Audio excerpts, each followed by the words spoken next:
Минатата година се пофалевте дека ќе има дополнителен бесплатен превоз за средношколците во рамки на град Скопје. Сега зимскиот период е, па учениците се на распуст, принудени се да плаќаат од сопствен џеп. Ќе ја промените ли ова уредба или останува да си плаќаат сами?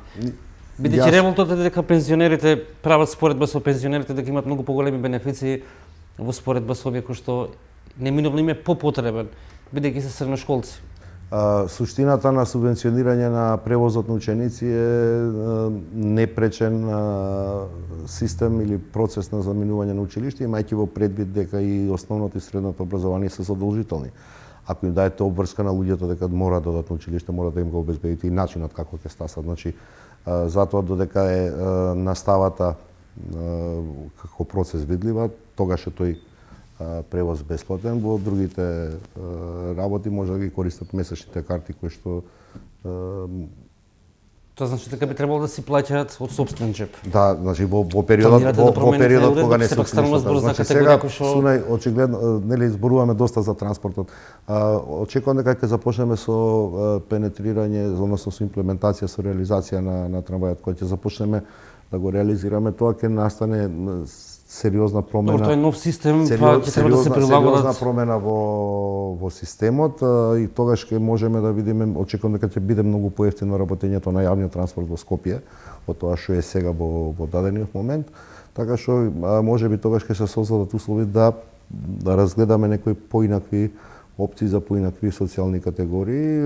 Имам доста дојави за или жалби за бесплатниот превоз на пензионерите кои што е. А што не има возможите на средношколци? 20 дена се во прашање. Да, не си, летоска се 3 месеци. Добро, мислам дека би било покоректно да месеци, она што успеавме во текот на оваа година, што е новина да речам да го направиме за учениците, порано имаше определен вид на дискриминација на ученици кои што живеат 2,5 километри од училиштето во кое што учат, не им беа давани картите. Еве во рамки на скромниот буџет кој што градов го има, успеавме годинава минатата да направиме сериозни заштеди, меѓутоа сепак и буџетот на град Скопје е скромен. Успеавме на сите ученици без исклучок да им обезбедиме бесплатен превоз додека трае учебната година и правиме напори бидејќи па имаше јавување од приватните училишта кои што не се опфатени со овој процес да обезбедиме средства и да влеземе во еден целосен систем на средношколците, барем додека трае училишната година.